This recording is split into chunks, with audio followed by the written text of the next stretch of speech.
재무설계의 성취 단계가 있다. 두 번째 시간으로요. 오늘은 2단계. 지난번 1단계에서는 무엇을 했냐면 비상자금 관련돼서 3개월치 현금 자산을 확보해라. 500만원 이상. 이렇게 1단계를 말씀을 드렸고요. 오늘은 그 2단계입니다. 2단계는 당연히 보험이겠죠. 보험 중에서도 오늘은 첫 번째 내용을 이야기를 해보려고 합니다. 자, 보험은요, 합리적이면서도 효율적으로 보험을 구입해야 하죠. 저렴하게 구입하라는 말씀은 아닙니다. 가족 구성원에 맞게끔 보험을 합리적으로 그리고 효율적으로 구입하라는 건데요. 보험 구입 비용을 결정하는 기준은 3가지입니다.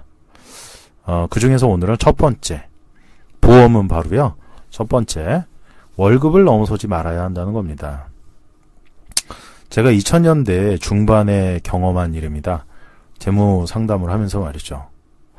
4명의 자녀가 있는 외벌이 소방관 공무원이요. 누님이 삼성생명 보험 설계사가 됐다고 누님을 도와준 내용입니다. 이 소방관 월급 6명의 본인 포함해서 6명의 가족이 있는 이 소방관 공무원인데 소방관이신데 월급은 250만 원이었습니다. 근데 누님을 도와주다 보니까 보험료가요 130만 원이 나간 겁니다. 그래서 보험 내용을 살펴봤죠. 생명보험사 종신보험인 것이었습니다.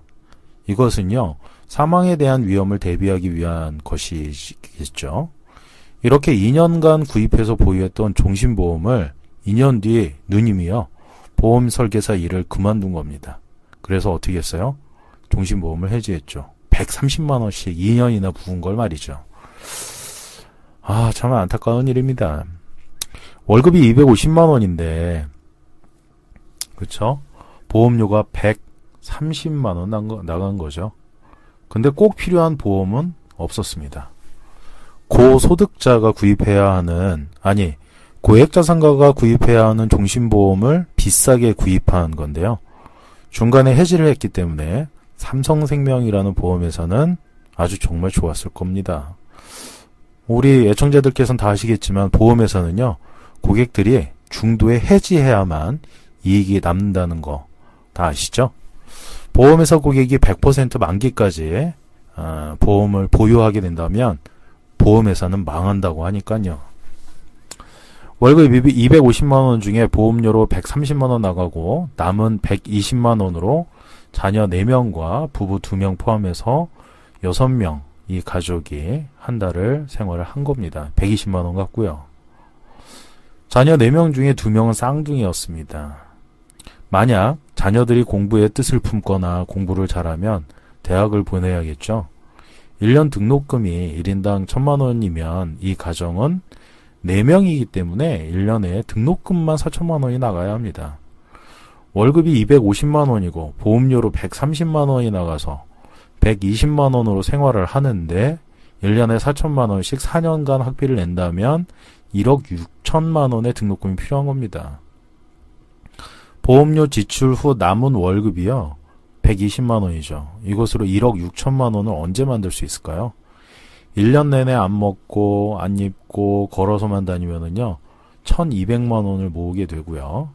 그렇죠? 10년 지나면 1억 2천만 원 모으고 5년 지나면 1억 6천만 원이 모입니다. 월급을 한 푼도 쓰지 않고 모았을 때입니다. 계산을 간단하게 하기 위해서 심플하게 계산하는 거는 애청자들이 좀 감해 주시기 바랍니다. 어떻습니까? 자신의 월급을 넘어서는 보험료를 지출하게 되면 가정은 파산으로 직행을 하게 됩니다. 보험을 아무리 좋아하는 분이라도요, 빚내서 보험을 드는 일을 하지 않기를 바랍니다. 대한민국 직장인의 50%가요, 월급이 200만 원이 채 되지 않는다고들 합니다. 자영업자의 20%만 월소득이 200만 원을 넘긴다고 하죠. 자영업자가 500만 원에서 600만 원이니까요. 이 500만 명 중에 400만 명은 월소득이 200만 원이 안 된다는 거죠. 참 비 좋은 개 살고 있는 것 같습니다. 자신의 월급, 월 소득 내에서 보험을 구입해야 하겠습니다. 그렇다면 월급에서 어느 정도 비중을 두어야 할까요? 아무리 많이 구입해도요, 10%를 넘지 않아야 합니다. 예를 들어서 월 소득이 250만 원이라면 25만 원을 넘기지 않아야 하는 것이죠. 약간 부족할 수는 있지만 소득 대비 10%를 넘지 않게 해야 하겠습니다. 여기서 말하는 보험은요, 딱 하나입니다. 보장성 보험을 말하는 겁니다. 저축성 보험이 아니고요. 이러한 보장성 보험의 대상은 질병, 상해, 화재, 그리고 간병을 한다거나 치매에 걸렸다거나 사망, 그리고 자동차가 그 대상입니다. 질병은 평소에 자주 걸리는 질병 위험을 대비하는 것이겠죠. 이것은 실손 의료보험으로 대비하면 될 겁니다. 상해는 일상생활을 하다가 다쳤을 때를 대비해서 하는 것이겠죠. 질병과 상해로 아파서 병원에 장기간 입원하거나 치료를 받게 되면 문제가 발생하는 게 하나가 있습니다. 정말 중요한 것인데요. 바로 직장을 잃거나 사업을 하지 못하게 되는 겁니다. 이런 위험을 대비해야 하겠죠. 보험으로 대비하는 것과 더불어서 재산을 모아서 이런 위험을 대비를 해야 하겠습니다. 아직은 질병에 걸려서 다쳐서 병원에 장기간 입원함으로써 직장인이 다니지 못하고 사업을 하지 못하게 됨으로써 소득을 주는 그런 보험은 아직 국내에서는 없기 때문입니다. 화재보험을 많은 분들이 구입하지 않고 있습니다. 아파트에 사시는 분들의 경우에는 자신의 집에 대해서 화재보험을 대부분 들지 않더라고요. 아파트에서 단체보험을 들었다고 해서 개인은 들지 않고 있는 것인데요. 이건 정말 위험합니다. 평생 모은 재산이 딱 하나 집인데 화재가 나면 한순간에 재산이 날아가게 되죠. 이런데도 불구하고 준비를 하지 않고 있습니다. 이 단체보험 문제에 대해서 말씀드려보면 화재보험 금액이 너무 작다는 데 있습니다. 대략 2천만 원에서 5천만 원 내외인 것이죠. 자, 주택가격은, 아파트 가격은 5억 원, 10억 원, 3억 원 이렇게 하는데 화재보험은 2천만 원밖에 들지 않는 겁니다. 불이 나면 재산 한순간에 날아가는 것은 일도 아닌 거죠. 보험을 구입하라고 할 때는요, 자신의 재산을 지키는 주택 화재보험 구입은 생각을 하지 않더라고요. 전세를 살거나 월세를 살더라도 이것은 반드시 구입해야 하는 겁니다. 간병보험에 대해서 좀 말씀을 드리자면 간병보험은 따로 들기에는 너무 비쌉니다. 이것은 우리가 세금으로 내고 있는 국민건강보험에서 보험급여를 받을 수 있게끔 정치활동, 사회활동, 시민활동을 통해서 국회와 행정부를 통해서 할 수 있게 해야 하는 부분이고요. 선진국의 경우에는 간병인이 병원에서 환자 옆에서 자는 경우 없습니다. 대한민국만, 이 나라만 환자에게 그 부담을 100% 지우고 있는 상태인 거죠. 정말 말이 안 되는 그런 부분입니다. 자동차 보험은 당연히 의무보험이라 구입해야 하겠죠. 사망보험에 대해서 말씀드리자면 사망보험은요, 가정에서 주 수입원인 가장이 사망할 경우에 남은 가족들의 경제적 위험을 대비하기 위한 겁니다. 따라서 이것은 주 수입원 사망 후 3년 정도 취업을 준비할 수 있을 정도로 사망보험금을 준비하면 되겠는데요. 예를 들어서 대부분의 직장인들 월급이 200만 원대라고 한다면 1년에 2,400만 원 정도 필요하고요. 3년이면 7,200만 원 정도가 필요합니다. 예비비까지 해서 1억 원 정도의 사망보험금 정도면 어느 정도 생활하면서 양질의 일자리를 구하기 위한 정말 필요한 시간인 거죠. 이 3년이라는 기간은. 그런데 많은 분들이 이런 기준을 모르고 무턱대고 10억 원, 20원을 들려고 하는 분들이 있습니다. 이것은 아주 비효율적인 선택이라고 할 수가 있겠죠. 종신보험으로 할 것이냐 아니면 정기보험으로 할 것이냐도 중요합니다. 종신보험을 구입할 수 있는 월 소득자는요, 500만 원이 넘는 경우에는 가능합니다. 월급이 300만 원, 400만 원대의 직장인의 경우에는 종신보험보다는 정기보험을 구입해야 합니다. 정기보험 같은 경우는요, 동일한 사망보험인데요, 단지 기간이 종신보험보다는 짧습니다. 그리고 보험료도 종신보험에 비해 정기보험이 보험료가 4분의 1 내지 5분의 1 정도로 아주 저렴하죠. 자, 미혼과 기혼의 경우에도 보험료 차이가 좀 있습니다. 미혼은요, 혼자서 살기 때문에 소득의 5%대에서 보험을 구입하면 되겠고요. 미혼 중에서 혹시 부모님을 모셔야 하는 경우에는요, 기혼자와 같은 비중으로 보험을 구입해야 하겠습니다. 한마디로 10% 내외라는 거죠. 여기서 하나 더 말씀드릴 것은 남편과 아내 둘 다 사망보험을 구입해야 하는가입니다.